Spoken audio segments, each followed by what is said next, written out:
किसान भाइयों, इमेजिन करिए कि आपने बहुत बढ़िया चिकन की सब्जी बनाई।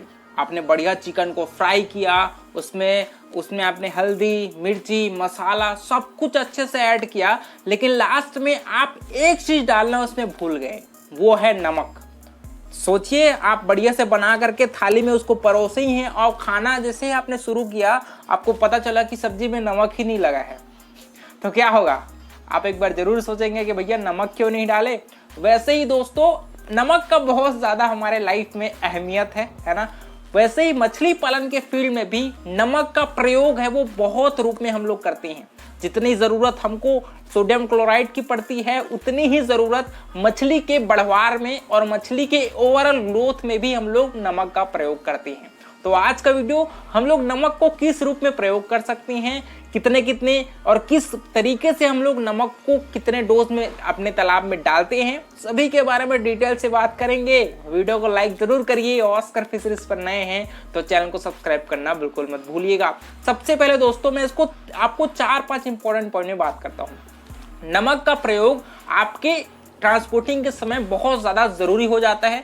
चाहे आप बच्चे का ट्रांसपोर्टिंग करिए, चाहे आप मछली का हार्वेस्टिंग करिए, या फिर एक तालाब से दूसरे तालाब में आप अपने मछलियों को शिफ्ट करिए, सभी जगह नमक का प्रयोग करना चाहिए। अब बड़ा सवाल आता है, क्यों करना चाहिए? देखिए, जब भी मछली में आप उनको स्ट्रेस में लाते हैं, मतलब उसको ट्रांसपोर्ट करते हैं या फिर आप उसको हार्वेस्ट करते हैं, तो किसान भाइयों, मछली के शरीर में जितना लेवल सॉल्ट का होना चाहिए, नमक का होना चाहिए, वो बाहर आने लगता है। उनसे पानी की उनके शरीर में, क्योंकि सभी के शरीर में एक सॉल्ट का लेवल रहता है, वो बाहर निकलने लगता है। उनको ऑस्मो रेगुलेशन में दिक्कत होती है। तो इस वजह से जब हम लोग नमक डालते हैं तो उससे उनके शरीर में नमक पहुंचती है, जिससे उनको स्ट्रेस फ्री कंडीशन मिल पाता है और उनको ऑक्सीजन लेने में भी दिक्कत नहीं होती। ठीक है।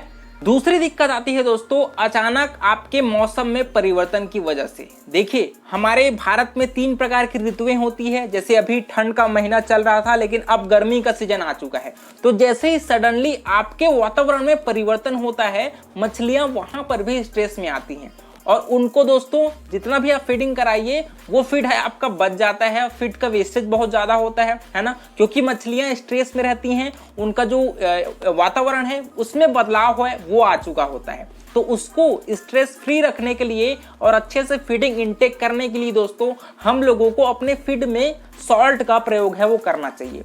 अब देखिए, सॉल्ट का एक डोज है, आपको प्रति किलो कम से कम आप 10 से 15 ग्राम सॉल्ट को आप अपने फीड में ऐड कर दीजिए। उसमें थोड़ा पानी मिला करके अच्छे से फीड को मिक्स कर दीजिए। फिर आप जब मछली को खिलाएंगे तो मछलियां चाव से खाएंगी और उनका डाइजेशन भी अच्छे से होगा। इससे मछलियों में फीडिंग इंटेक बढ़ेगा दोस्तों, और मछलियां स्ट्रेस फ्री भी होती है। दूसरी बात, जब भी मछलियों में आपका बैक्टीरियल इन्फेक्शन हो गया, चाहे वो आपका स्किन फ्लॉक हो गया, लर्निया हो गया, आपके क्योंकि गिल और स्किन को सबसे ज्यादा इफेक्ट करती है आपकी बैक्टीरियल इन्फेक्शन, और सबसे ज्यादा बैक्टीरियल इन्फेक्शन और फंगल इन्फेक्शन है वो गर्मी के सीजन में लगती है। तो उसको भी कंट्रोल करने के लिए आप दोस्तों सॉल्ट का प्रयोग कर सकते हैं। आपको मैं सलाह दूंगा कि आपको कम से कम महीने में एक बार तो कम से कम आप 15 से 20 किलो सॉल्ट को आप प्रयोग में ला सकते हैं। दूसरा सवाल ये भी आपके मन में आता होगा कि यार कौन सा प्रकार का सॉल्ट है वो तालाब में डालना चाहिए। तो जो भी सॉल्ट आप खाते होंगे, या फिर एक प्रकार का जो बड़ा वाला सॉल्ट आता है ना, रॉक सॉल्ट बोलते हैं, उसको भी आप कूट करके छोटे छोटे पाउडर के रूप में प्रयोग कर सकती हैं। इसका डोज आपको 15 से 20 किलो है वो आप तालाब में डालना चाहिए।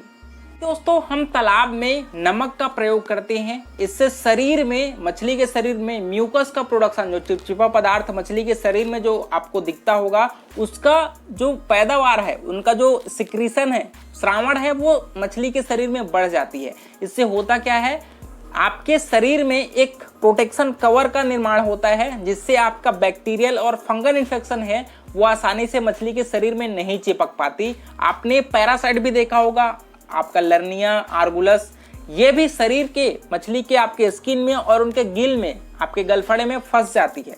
वहां से जो आपका पैरासाइट है दोस्तों, वो मछली के शरीर से आपके ब्लड को चूसने लगती है, जिससे आपके मछलियों का शरीर है वो दुर्बल हो जाता है और बहुत ज़्यादा आपकी मछलियों में मोर्टेलिटी होती है।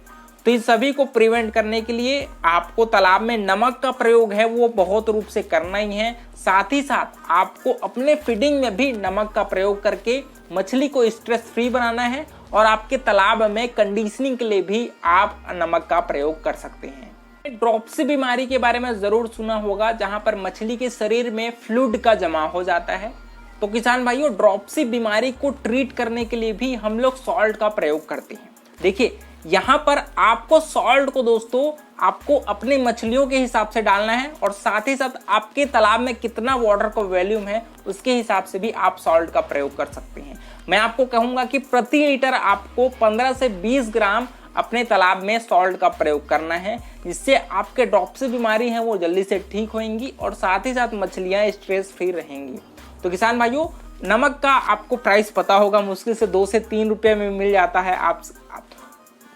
तो आप जितने सस्ते तरीके से आप मछली को ट्रीट कर पाते हैं तो उसके लिए नमक का प्रयोग है वो बहुत ज़्यादा ज़रूरी हो जाता है। तो किसान भाइयों, अगर आपको नमक के प्रति और कुछ सवाल हो सकते हैं उसको आप हमको कमेंट करिए, और वीडियो पसंद आएगा तो वीडियो को लाइक करना है वो आपको पता है। इसके अलावा आपके मन में कुछ सवाल होंगे और अगर आप हमसे मछली पालन सीखना चाहते हैं तो इस नंबर पर कॉल करके आप हमसे बात कर सकते हैं। तो किसान भाइयों, मिलते हैं अगले वीडियो में, तब तक के लिए बड़ों का सम्मान करिए, छोटों को प्यार करिए और खुद का ढेर सारा ख्याल रखिए। Thank you, thanks for watching.